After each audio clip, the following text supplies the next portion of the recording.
صورت این آدم رو سینماگرها، کسایی که با مسئله سینما آشنان میدونن، وقتی آدمی رو بیروح صورتش پیام داره استفادهش توی فیلم.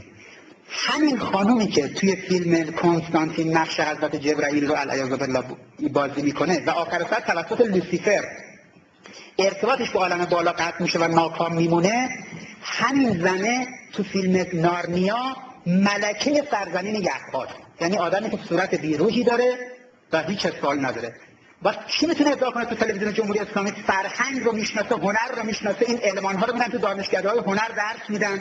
خب شما این المان‌ها رو میرید درس میدید، میمیک صورت این باشه، کاراکتر این باشه، چطور نمیتونید تشخیص بدید این آدمی که تو فیلم نارنیا هنرپیشه است، این آدمی که تو فیلم کنستانتین ازش استفاده شده پیام داره؟ اگر مهدی ما قراره بیاد و جهان رو گلستان کنه، چطور قرار لوسیفر بیاد؟ فیلم موعودگرایی لوسیفر 4 تا شیطان دارن: دمون، دویل، سیطان و لوسیفر. الان اینا شروع کردن فیلم‌های موعودگرایی ساختن، پشت سر هم دارن فیلم‌های لوسیفری میسازن. وقت تو کارتون سیندرلا لوسیفر اون گربه بدجنسه بود 35 سال پیش. تو فیلم‌های جدیدشون لوسی یا لوسیفر نقش اصلی فیلمه. فیلم دروازه نهم به اصطلاح رومان پولانسکی رو ببینید. اینجا دیگه لوسیفر اون مرده نیست، لوسیفر یک زنی است، یعنی شیطان هدایت لحظه به لحظه میکنه. تمام جاهای فیلم این فرد وقتی میره دنبال مأموریت، اون زنه توی دروازه نهم که لوسیفر شیطانه، خب بشر غرب داره تربیت میشه، داره میگن آقا اگر اسلام آمد دوباره گفت نگاه به عالم بالا و عالم غیب، اولا این ارتباط رو قطع کنیم با خرافه گرایی هری پاتر. دوم یه چیزی جایگزین کنیم، سیتانیسم، لوسیفر. لذا جریان دموکرات توی آمریکا هری پاتر رو بسط میده، جریان جمهوری خواه میگه باید نارنیا بسط داده بشه. این فضا یه جایگزینیه که خب حالا دیگه بحث کنستانتین و غیره وقت ما رو میگیره، من ازش عبور میکنم. در 3 دوره جنگ سرد، یه دوره بعد از جنگ سرد و دوره جنگ جهانی چهارم، در 3 مرحله با بعضی از المان‌ها اینا آشنا شدید. اینها با تلویزیون استراتژیک امروز به جان جهان افتادن، از سینمای استراتژیک عبور کردن. ناتوی فرهنگی امروز تو تلویزیون استراتژیک. امروز تو ایران جوونا دیگه فیلم سینمایی نمیشونن ببینن، صرفاً سریال‌های بالای 40-50 قسمت می‌بینن. دانشجو ما بلند میشه میاد میگه 3 شب غذا نخوردم، نخوابیدم، 86 قسمت سریال لاست دیدم، یه پک انقدی دیویدی میاره برای ما. زحمت بکش اینا رو ببین، نظر بده، مثلا ببین اون استنباط من درسته، شما همین میبینید. الان شما ببینید سریال 24 فرند، سریال لاست. الان دیگه دوره‌ای که اینها شروع کردن با فیلم سینمایی صرف نیست. من فقط یکی از این سریال ها رو اجمالی معرفی میکنم، ابعادش رو خیلی از شما احتمالاً دیدید، منتهاش ملاحظات استراتژیک پشت صحنه فیلم رو میگم.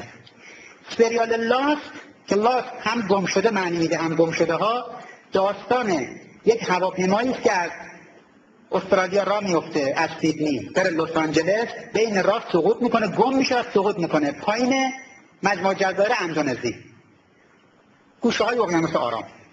سقوط میکنه این هواپیما، 47 نفر ازش زنده میمونن. اولا اونجایی که سقوط میکنه و این فیلم رو داخل ساختن تو جزایر هاوایی ساختن، عین بهشته، یعنی تمام این فیلم کارپستاله. الغای این که بهشتی که مد نظر بود اینه. تو این فیلم برای شما یک بهشت ترسیم میشه. الان برید تو اینترنت ببینید فقط به زبان فارسی در مورد این فیلم چه خبره. اگر افلاطون بود میخواست امروز جمهورش رو بنویسه، فیلم لاست رو میساخت. اگر سر تامس مور بود میخواست کتاب اوتوپیا رو بنویسه، فیلم لاست رو میساخت. اگر بیکن بود میخواست آتلانتیس نو رو بنویسه، باز همین فیلم لاست رو میساخت. جزیره جهانی، یادتونه جلسه گذشته گفتم جزیره جهانی. جزیره جهانی جزیره که توش گم شدن. 47 نفر باقی موندن. این 47 نفری که باقی موندن افراد و عناصری هستن از جاهای مختلف. اومده این 47 نفر رو به تمدن‌های مختلف دو کره زمین تقسیم کرده. از تمدن اسلامی با 1 میلیارد و 300 میلیون نفر 1 نفر آورده تو این 47 نفر.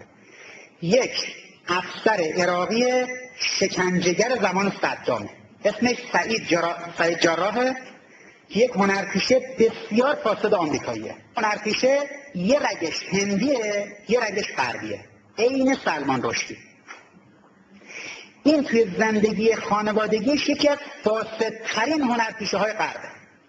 یعنی بک‌گراندی که از این انسان آمریکایی داره وقتی اینو تو فیلم لاست میبینه، اون بک‌گراند انتقال میده به انسان جامعه اسلامی. یعنی 1,300,000,000 مسلمان نمایندهشون در اون جزیره جهانی این آدمه.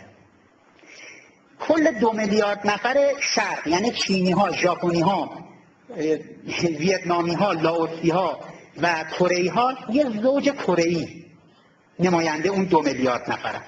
یعنی اینجا 1,300,000,000 رو یه نفر گذاشته، برای اون 2 میلیارد 2 نفر گذاشته، یه خانواده.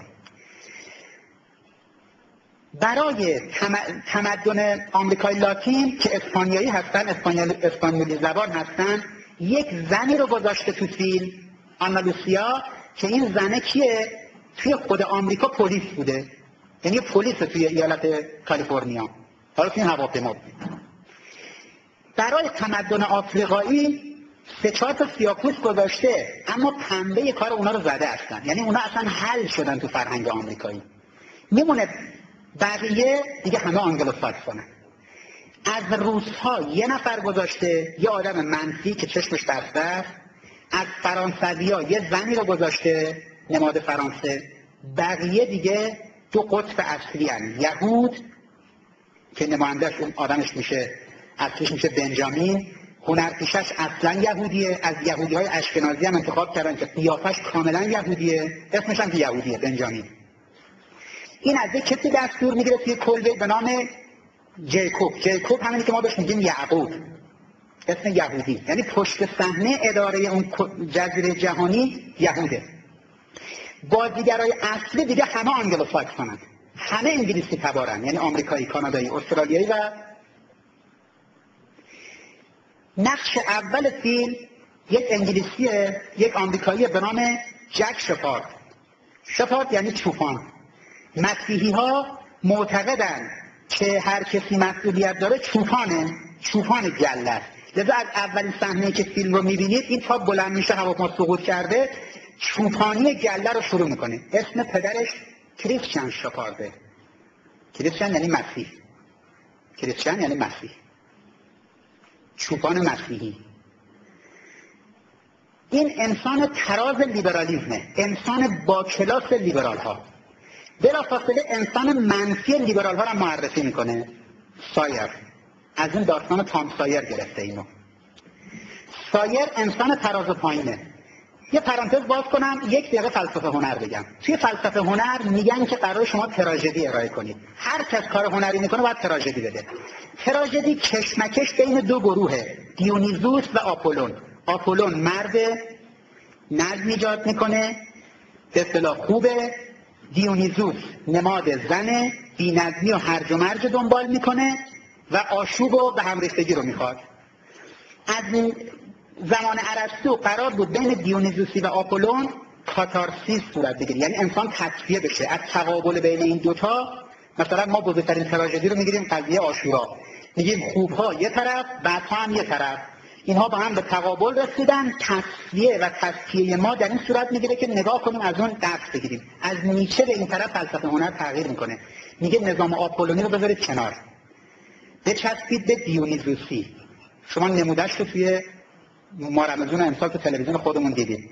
شما این سری فیلمایی که اخیراً ساخته میشه چند ساله، اون سریال 70-80 قسمتی تو طول سال، تنها و ما رمضان هم یه آدمی شروع کرده، اون مدل که هیچ کس توش قهرمان نیست، همه عوضی‌ان، همه کاراشون بده، همه از یک سطح به خصوصی به پایینن، به این میگن هنر دیونیزوسی. همش میرن توالت سر افطار، مردم میان بیرون دستاشون اینجوری خشک میکنن، نمیدونم حرفای زشت و رکیک میزنن، صدای مردم رو در میارن. به این میگن هنر دیونیزوسی، یعنی همه چیز بی‌نظمی، همه بی اخلاق، هیچ کس انسان ترازو. مثلا توی این فیلم آدم بزرگ نمیبینید هیچ وقت. یه سریالی هم بود، کی بود نمیدونم، داداشی بود، کی بود، همه بچه پیغمبر. از اول شما میدونید بالاخره یه روز اینا همه جمع میشن، دوباره همه چیز درست میشه، نظم برقرار میشه، همه چیز خوب میشه. به اون میگن هنر آپولونی. این که سریال های ما جذابیت نداره، فیلم های ما خوب نیست، بابت اینه که این ابزاری که از دور آوردن فکر پایش هم ندادن. که قیافش قشنگ بردی کردش تو فیلم هنر بشه زن و مرد، این که نمیشه آخر هنر. کارگردانه ما رو جمع کنید، یه امتحان فلسفه هنر از زندگی 99%